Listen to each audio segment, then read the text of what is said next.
ఆరోగ్యాభిలాషులందరికీ నా హృదయపూర్వక నమస్కారములు. సత్యనారాయణ రాజు ఒక్కతను రోజుకు 4 లీటర్లు 5 లీటర్ల మంచినీళ్ళు త్రాగమంటారు. అన్ని నీళ్ళు త్రాగాలంటే అసలు దాహం వేయాలి కదండి. మరి దాహం వేయట్లేదు కాబట్టి మాకు తాగబుద్ధి కావట్లేదు మేము త్రాగలేము అని కొందరు అంటుంటారు. కొందరు అంటారు, లాజికల్గా మాట్లాడతారు కదా, ఏమండి ఆకలేసినప్పుడు ఆహారం తినమని మీరు చెప్తారు కదా, మరి దాహం వేసినప్పుడే నీళ్లు తాగాలి కదా, దాహం వేయకుండా నీళ్లు తాగమని మీరు చెప్పేస్తున్నారు కదా. పొద్దుపూట 2 సార్లు మీరు నీళ్లు తాగమంటారు, 2 సార్లు నీళ్లు తాగటానికి దాహం వేయట్లేదు కదా, అసలు దాహం లక్షణాలే రావట్లేదు కదా. మధ్యాహ్నం కానీ సాయంకాలం కానీ దాహం లేకపోయినా మీరు నీళ్లు తాగమంటున్నారు అనే లాజికల్గా మాట్లాడతారు. కరెక్టే.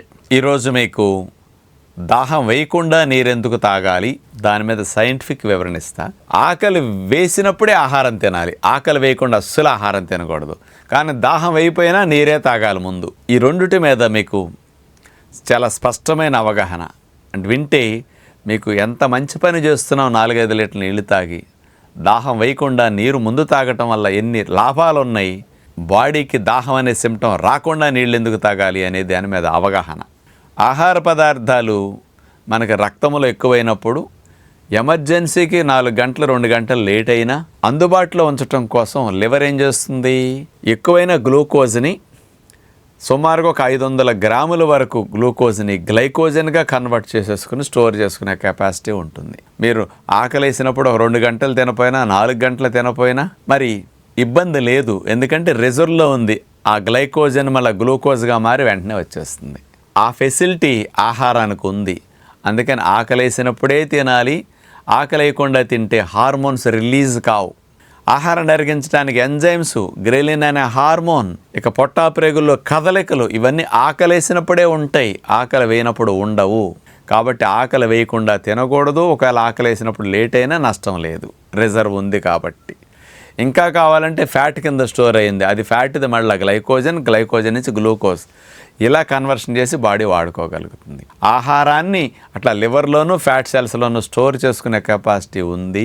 కానీ నీరు ఎక్సెస్ అయితే స్టోరింగ్ కెపాసిటీ లేదు బాడీలో. బాడీకి కావలసిన నీటిని రక్తములోను, కణాల బయట, కణాల లోపల ఈ 3 చోట్ల అవసరానికి సరిపడా స్టోర్ చేసుకుని ఎక్సెస్ అంతటిని కిడ్నీలు ఫిల్టర్ చేసేసి యూరిన్ రూపంలో వదిలేసేసుకుంటాయి. అంతకంటే నీరు ఎక్కువ ఉంటే రాకపోకలకి ఆటంకం కలుగుతుంది, ట్రాన్స్పోర్టింగ్ సిస్టమ్కి ఇబ్బంది. కాబట్టి ఎక్సెస్గా వాటర్ని దాచిపెట్టుకోవడానికి ఫెసిలిటీ లేదు. శరీరానికి ఇటు రక్తములోను, కణాల వెలుపల, కణాల లోపల ఈ 3 చోట్ల సరిపడా నీరున్నప్పుడు మీకు దాహము అనే లక్షణం వెయ్యదు. అంటే మీ లోపల వాటర్ సరిపడా ఉంది అని అర్థం. దాహం వేసింది అంటే అర్థం ఏమిటి, మీ కణాలలో కూడా నీరు తగ్గింది. రక్తములో తగ్గటమే కాదు, కణాల వెలుపల తగ్గటమే కాదు, కణాల లోపల తగ్గినప్పుడు నాకు నీరు కావాలి అని కణము నుంచి సిగ్నల్స్ దాహం సెంటర్కి, మెదడులో ఉండే సెంటర్కి వెళతాయి. దాహం సెంటర్ స్టిమ్యులేట్ అయ్యి నోట్లో సిమ్టమ్స్ని మనకు నీళ్లు తాగమని ప్రేరేపణ కలిగిస్తుంది. అంటే కణాల లోపల నీళ్లు తగ్గినప్పుడు మాత్రమే దాహం అనే లక్షణం వస్తుంది. అంటే ఈ లోపల రక్తంలో తగ్గాయి, కణాల వెలుపల తగ్గాయి. ఇక్కడి నుంచి తీసుకుంటానికి కూడా మీకు నీళ్ళు ఎక్కువ లేవు, అందుకని నీళ్ళు కావాలి అని అడుగుతుంది అన్నమాట. ఇంకా మీరు తాగకపోతే అప్పుడు కణాల బయట ఉన్న నీరుని కణాల లోపల తీసుకుంటాయి. కణాల బయట తగ్గింది, రక్తంలో నుంచి తీసుకుంటాయి. అంటే దాహం అనే లక్షణం ఎప్పుడు వస్తుంది, మీ బాడీ డీహైడ్రేషన్ కండిషన్లోకి వెళ్ళినప్పుడు వస్తుంది దాహం అనే లక్షణం. అంటే డీహైడ్రేషన్ రోజు చేయాలా మీ బాడీని, నీరు తగ్గినప్పుడే డీహైడ్రేషన్ సిమ్టమ్ అన్నమాట దాహం అనే లక్షణం. అందుకని అప్పటి వరకు మనం నీళ్లు తాగకుండా ఆగామనుకోండి, దాహం వేసే వరకు రక్తంలో నీటి శాతం, కణాల వెలుపల నీటి శాతం తగ్గితే రక్తం చిక్కబడుతుంది. చిక్కబడ్డప్పుడు ప్రయాణం తగ్గుతుంది, అందుకని రాకపోకలకి అంతరాయం కలుగుతుంది, బ్లడ్ ప్రెషర్ పెరుగుతుంది. నీటి శాతం తగ్గేసరికి బ్లడ్ ప్రెషర్ రేజ్ అవుతుందండి. కణాల వెలుపల కూడా నీటి శాతం తగ్గేసరికి ఆస్మోసిస్ మెకానిజం ప్రకారం లోపల వెలుపల బ్యాలెన్స్ అట్లా ఉంటేనే జీవక్రియ మెటబాలిజం సజావుగా జరుగుతుంది. అందుకని నీరు సరిపడా వెలుపల ఉండాల్సిన మోతాదులో లేనప్పుడు, కణంలో నీటి శాతం తగ్గినప్పుడు ఇట్లా ఇబ్బందులు ఉంటాయి. అందుచేత దాహం వేయకుండానే మీరు నీళ్లు తాగితే అది ఆరోగ్య లక్షణం. దాహం వేసే స్థితి మీ బాడీకి కలిగించకూడదు, ఇది ఆరోగ్య లక్షణం. కాబట్టి మీరు ఉదయం పూట నీళ్లను మనం త్రాగాం, ఎందుకు త్రాగుతున్నాం? దాహం పొద్దున ఎవరికి వేయదు, ఆహారం తినేటప్పుడు వేస్తుంది ఉప్పు కారం మసాలాల వల్ల. అదే ముందే మీరు నీళ్లు తాగటం, ఒకేసారి లీటర్ పావు దాహమైన ఎందుకు తాగమంటున్నామంటే నైట్ మన లివర్ అంతా కూడా డీటాక్సిఫికేషన్ చేసి ఎరువులు, పురుగు మందులు, కెమికల్స్, కార్బైడ్, ఈ టాక్సిన్స్ అన్నిటిని కూడా బ్రేక్ డౌన్ చేసి లివర్ నుంచి ఫేజ్ 1 ఫేజ్ 2 ద్వారా బ్రేక్ డౌన్ అయ్యి ఫేజ్ 3లో యూరిన్లో పెట్టి పంపడానికి బ్లడ్లోకి వదిలేస్తుంది అనమాట. తెల్లవారులు బ్లడ్లోకి ఇవన్నీ ఎక్కువ లోడ్ అయ్యి ఉంటాయి. ఈ లోడ్ అయిన కెమికల్స్ అన్నీ 80% యూరిన్లోకి వెళతాయి. 80% వెళతాయి అని సైంటిఫిక్గా రుజువైన విషయం. ఇది నేను కనిపెట్టింది కాదు, ఇదేమి 20% మోషన్లో వెళతాయి. మీరు యూరిన్ ఎక్కువ పాస్ చేస్తారా? ప్రొద్దునే ఈ బ్లడ్లో ఉన్నవన్నీ కిడ్నీలు ఫిల్టర్ చేసి యూరిన్లో పెట్టి పంపిస్తాయి. నాకు దాహం వేయట్లేదు, నేను నీళ్లు తాగనన్నారు, లేచిన వెంటనే కాఫీ టీ తాగేస్తారు, దాహం పోతుంది. నీళ్లు తాగబుద్ది కాదు కాఫీ టీలు పరగడుపుని తాగిన వారికి. టిఫిన్ తినేస్తారు ఆకలి వేస్తున్నదని. అందుకని నీళ్లు ముందు తాగలేదు కాబట్టి బాడీకి డీహైడ్రేషన్తో టిఫిన్ తినేటప్పుడు దాహం వేస్తుంది. ఉప్పు కారాల వల్ల ముందే నీళ్లు తాగితే దాహం సిమ్టమ్ బ్రేక్ఫాస్ట్ అప్పుడు రాదు. అందుకని 80% యూరిన్లో వేస్ట్ అంతటిని డ్రైన్ చేయాలంటే ప్రొద్దునే నీళ్లు తాగాలి.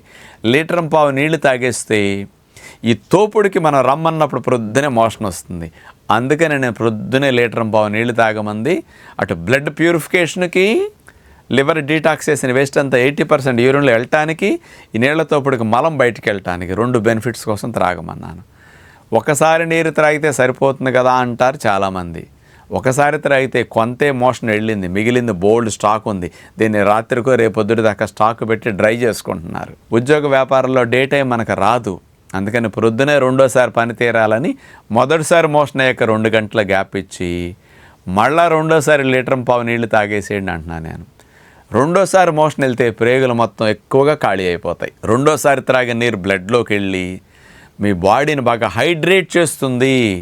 దాహం అనేది 11, 11:30, 12 వరకు అసలు మీకు వేయకుండా వాటర్ రిజర్వ్లో ఉంటుంది. ఎప్పుడు బ్లడ్లోను, సెల్స్ బయట, సెల్స్లో పుష్టిగా వాటర్ ఉంటుంది. ఎక్సర్సైజ్ అయింది, కిడ్నీలు తీసేస్తూ ఉంటాయి. ఇది అందుకని ఉదయం 2 సార్లు త్రాగితే ఇక బ్రేక్ఫాస్ట్ చేసేటప్పుడు దాహం వేయదు. 11 వరకు మీకు ఏమి ఇబ్బంది ఉండదు. బ్రేక్ఫాస్ట్ అయిన 2 గంటల తర్వాత నీళ్ళు తాగారు, అప్పుడో గ్లాస్, అప్పుడో గ్లాస్, అప్పుడో గ్లాస్. మళ్ళీ ఈ వాటర్ బ్లడ్లోకి వెళ్ళిపోయి మధ్యాహ్నం 3 దాకా బాడీని హైడ్రేట్ చేసి ఉంచుతుంది. 4 దాకా భోంచేసేటప్పుడు మీకు దాహం వేయదు. ఎందుకు? ముందు నీళ్ళు తాగేసాం కదా. దాహం వేయకుండా నీళ్లు తాగేస్తే దాహం వేయదు. భోంచేసేటప్పుడు దాహం వేస్తున్నదంటే నీళ్లు తాగకుండా భోంచేస్తున్నారని అర్థము. భోజనమైన 2 గంటల దాకా మీరు నీళ్లు తాగొద్దంట. 2 గంటల తర్వాత నీళ్లు తాగితే ఆ నీళ్లు ఈవినింగ్ ఎండలు ఉండవు కాబట్టి నైట్ 9-10 దాకా మీకు అసలు దాహం అనే సిమ్టమ్ రాదు. నిద్దట్లో నీళ్లు తాగితే యూరిన్ వస్తుంది కాబట్టి తాగొద్దంటాం మనం. అందుకని దాహం వేయకుండా నీళ్లు త్రాగటం ఆరోగ్యం, ఆకలేసినప్పుడు ఆహారం తినటమే ఆరోగ్యం.